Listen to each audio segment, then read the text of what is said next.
Time for another episode of Building the Buckeyes as we try to figure out exactly what the future of Ohio State football looks like. It's certainly been bright for the last several years, but we always have an eye toward what is to come. And we have a great guest lined up for you this afternoon from out on the West Coast to give you a good look at a couple guys in the 2024 and 2025 classes. That's on deck, and a little bit of information on the return of the U.S. Army Bowl, the high school All-American game. Plenty to talk about with Keith Miller on the other side of this timeout. You're listening and watching to Buckeye Breakdown. This is Building the Buckeyes. We've got the whole crew together as we cover Ohio State with our instant analysis from Ohio State. There's something that doesn't feel right. Unbelievable effort from him today. Is E.J. Liddell going to crack the first team All-Big Ten? I think he can be the guy. I'm not trying to start a quarterback controversy. He seems to have the durability. He certainly has the toughness. This is the question on a lot of people's minds here. Welcome to Buckeye Breakdown.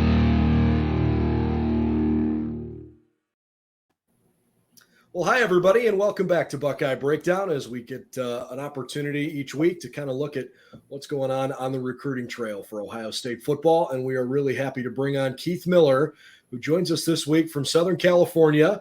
Keith is the National Selection Team Director for the U.S. Army Bowl, and he's been in the recruiting business for a very long time. He's got a pretty good pulse for what's going on with some of the guys Ohio State is hot after out on the West Coast. Keith, thanks for joining us, man. How are you? I'm doing great, Brendan. Thanks so much for having me on. Looking forward to talking some Buckeye recruiting, also the return of the Army Bowl, what we like to call Army Bowl 2.0, and recruits out of 23, 24, and 25 class, and that probably starts with Mateo Uiagalelei out of St. John Bosco, the big five-star tight end, defensive end, who's a special talent out here on the West Coast. I know the Buckeyes, they're hot after. There's a lot of guys Ohio State really likes out on the West Coast for sure. I know that's your specialty, but you've got lots of connections with guys that are following the hottest kids all over the country. So I'm interested and looking forward to hearing your perspective on a number of these guys. But why don't we maybe start with the U.S. Army Bowl 2.0, as you like to call it, because there's a chance that we may see a good number of these players at some point in December, whether it's part of their National Signing Day commitments or perhaps playing in the U.S. Army Bowl, all of which are taking place down in the greater Dallas area, down at the Star. Give folks a little bit of an idea of what the U.S. Army Bowl is trying to accomplish here with its relaunch and all of the time and effort that's gone into trying to put this thing together. Listen, this thing has been years in the making. Of course, the Army sponsorship was done out in the 2018 year. That was the Trevor Lawrence class. Now it's back. Rich McGinnis is our Army Bowl director and CEO. He's doing a great job putting all this together. And essentially, the Army Bowl is about bringing brands like the Army, right, the Dallas Cowboys, bringing those groups together and building the greatest week that football has ever seen at the prep level. Starting with the Army Bowl, the Army National Combine, the flag football championships that'll have 100 flag football teams, the youth football championships that'll have 50 youth championship teams, and then some all-star teams from across the country be coming in to play some good 11-on-11 tackle football. So it's a huge weekend, a lot of moving parts, but excited about the talent that we've already assembled for the 2023 class for the Army Bowl 2.0, and that starts with our number one player, quarterback Jaden Rashada out of Pittsburgh, California, in Northern California. For me, he's a special talent. He's committed to the University of Miami, and I expect him to be a first-round pick sooner rather than later. Looking forward to seeing a lot of these guys showcase their skills on a huge platform, and very cool that you get an opportunity to make this all happen in conjunction with the Dallas Cowboys down at Jerry's World. It's a special spot down there for sure. Yeah, there's no question about it. Let's talk a little bit about some of the guys the Buckeyes are hot after. Why don't we start with Peyton Woodyard? You know, Ohio State obviously had him on campus during the, basically 100 guys that came in for the Ohio State Notre Dame game. He was certainly among them. What's the latest you can tell us on Peyton? Well, the latest I can tell you is I know he's high on Ohio State, right? The first chance he got this season to go catch the Buckeyes in action at a huge game atmosphere. And I know, not only were the top recruits there, but maybe the biggest star in the world was there, right, on the sideline with his son, LeBron James and Bronny James. It looks like, or at least seems like, Ohio State put on a great weekend. Peyton Woodyard fantastic football player, but a better person off the field. A terrific athlete, great size and length. He can run, he can hit, makes plays on the ball. And I can tell you this right now, if you had to ask me, if I had to put a crystal ball, so to speak, somewhere, I'd put it at Ohio State for Peyton Woodyard. I think the Buckeyes are out in front. I think they're out in front by a good margin. And I expect them to reel him in come December. Kind of sounds like he is sort of between Ohio State and Notre Dame. So really cool for him to see that game. And by the way, for the Buckeyes to win and in that environment, I'm sure Ohio State is hoping that that's enough to help him put him over the top. He's playing on a pretty loaded high school team. He's got a lot of really, really good teammates. I know the Buckeyes are after a couple of them. Why don't we start with Marcellus Williams? Marcellus Williams, listen, I call their family the first family of defensive backs. This will be their third child going to play Power 5 football. Oldest brother, Max Williams, is starting safety at at USC. The other Williams is a starting corner at Arizona State. Now you have Marcellus, who's the baby boy, who we all knew was going to be the best one. He's now a top 5 corner nationally in a 24 class. Just a natural at the position. A guy can do things you cannot teach. Has a sense of where the ball is going, where the route is going to break. Has the great feel and coverage. Does a terrific job competing at 10 feet in the air on 50-50 balls. It just has the swagger and the confidence to play out on the island and really disrupt routes, right, and really frustrate receivers. Well, we could certainly use that in Columbus. We certainly like guys that have those characteristics. His defensive teammate, and I hope I say his last name correctly, Kingston Viliamu-Asa. I'm sure I'm not the only one that's stumbled their way through that a little bit, but he's also had a really, really good high school career, and I know Ohio State was happy to have him for that Notre Dame game too. Absolutely. Listen, I was first introduced to Kingston when he was in the 9th grade. He came to my first showcase football event here in Southern California. Knew nothing about him. He showed up and wowed me at the linebacker position as a freshman, right? His burst to the football, his IQ and coverage, his ability to play man-to-man, drop in zone, be active, and jump the passing lanes. Then you turn on the tape, you see he's a heat-seeking missile, right? This guy runs to the football, and when he get there, it's a train wreck, right? We don't call him by his last name. We just call him Kingston around here. Big-time talent. He's the number 2 player in California in the 24 class, and that's only after T.A. Cunningham transferred here to Los Alamitos High School from Georgia, is now rated the number 1 player in the 24 class here in California. Kingston is number 2, special talent linebacker. We're always looking for guys defensively who can run and hit with great size and length, and he just checks all the boxes. He really, really does. And listen, Ohio State, a great shot at getting all 3 players. Great shot, not a good shot, great shot. And I think the Buckeyes are out in front for all 3, and I expect the Buckeyes to at least hit 66% on the targets on those 3 guys. I think they get 2 out of 3, maybe 3 out of 3. That would be that'd be really, really cool. Before we jump to Jordon Davison out of Mater Dei in the 25 class, I guess it helps when you have guys that play high school ball together. They know each other. There's maybe that extra bit of comfort in deciding I'm going to go across the country to play ball. But Ohio State has recruited the West Coast the last few years in particular really, really well. And obviously the first 2 names that come to mind now are CJ Stroud and Chris Olave, who was just a first-round pick. What is it that you've seen about the way Ohio State has been able to recruit these kids and convince them, hey, we've got the best football in the country in Columbus? And I know it's a long way from home for you, but this is where you need to be. What is it about the way the Buckeyes have been able to do that stands out to you? Listen, when it comes to recruiting, there's 3 points that normally stick out. It's development. They've done a great job developing players at Ohio State. We all know Coach Hartline's done an amazing job pumping out first-round picks at the receiver position, and then Coach Day at the quarterback position is kind of a guru of sorts, right? So development is key. I think exposure. Ohio State is on TV every week out here, whether it's the Big Ten Network, whether it's ESPN, whether it's Fox, ABC, doesn't matter. The Buckeyes are on the television, and all you see is the shoe and everybody throwing up OH, right? That's what we see out here on the West Coast. And I think lastly, after development, after exposure, I think just success, right?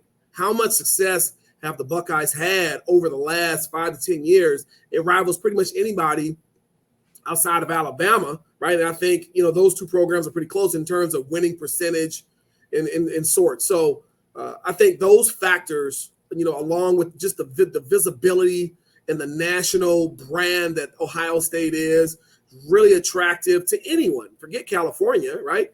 Anywhere in the country, right? Kids are going to pay attention to that. Success breeds more success, right? And so kids see program on TV, having success, having first-round picks, they're going to want to be a part of that.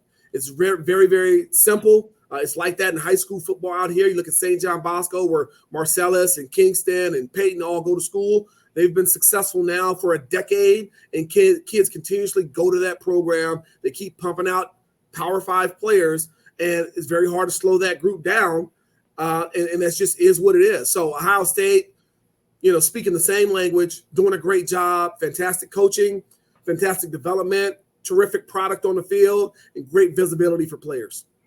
Keith Miller, the National Selection Team Director for the U.S. Army Bowl, amongst other things in the recruiting world.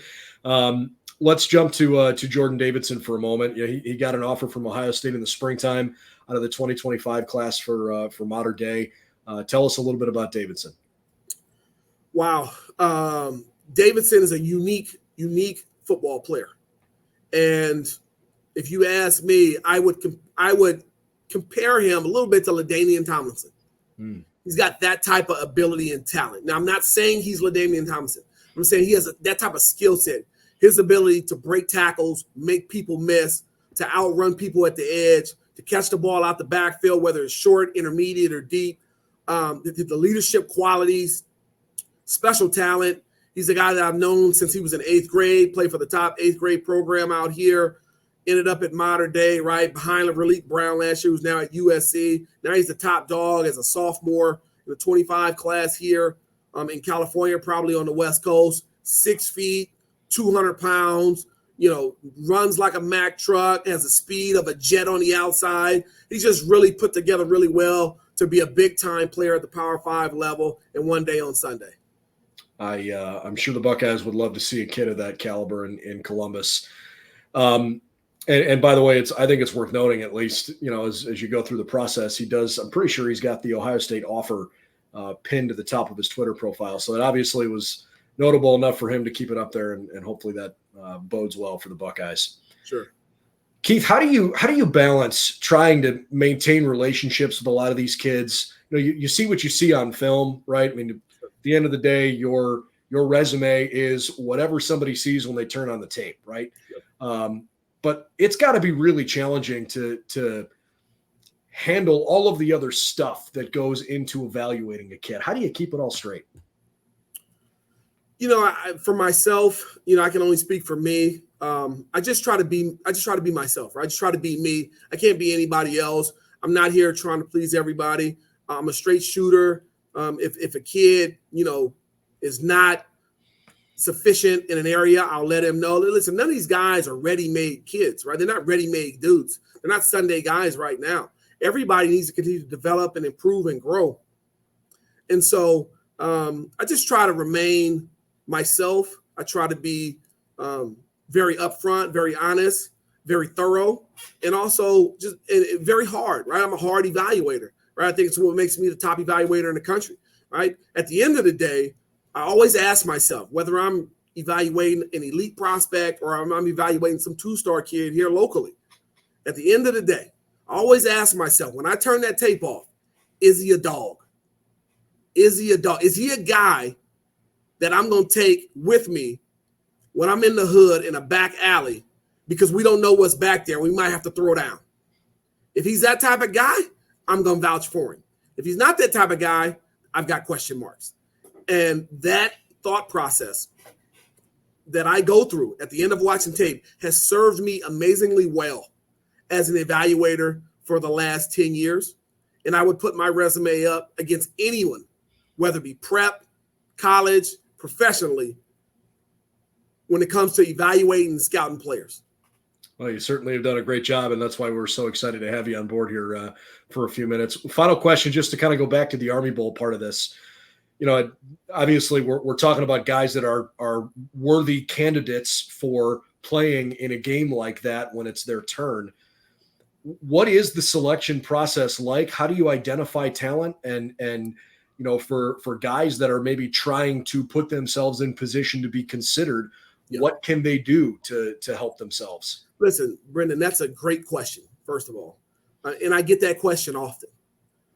And I think, the best thing you can do, and I always tell guys this is always my answer, go out and dominate your opponent. If you dominate, we'll know.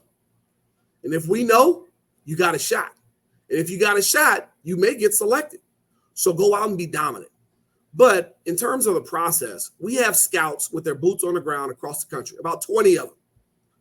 And those guys are regional guys who find big-time prospects, elite prospects in their region, and they submit those guys for nominations, right, for the Army Bowl.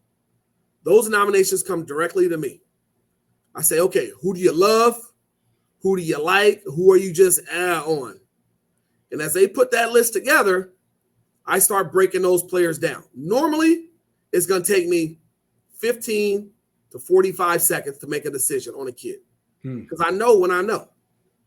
And so, in terms of the process, if I see a kid I love, we got to have him, I can shut the tape off in 15 seconds and say, well, we got to go get him. Give me his contact information. I need to reach out to him, talk to his parents, right? For instance, if it's a kid who's kind of a wait-and-see guy, I like him, but I don't love him, right? He's a guy that we'll continue to monitor as we move forward, right? We'll monitor his social media. We'll monitor his every week game production. We'll look at his tape and his film. But at the same time, there are always guys across the country who are ascending or descending. We keep track of that. Right. We note that and we follow guys, as the season wears on and as guys start accumulating, production and accumulating, or not accumulating production. Some guys fall off, some guys rise up the board. So it's an ongoing process. It's fluid. I'm excited about it. Army Bowl 2.0 is coming. I haven't heard a school bell in a long time. Oh, I love it. That means it's time for Keith to get back to work. Man, we really appreciate your time. U.S. Army Bowl 2.0 is coming up on Saturday, December 17th.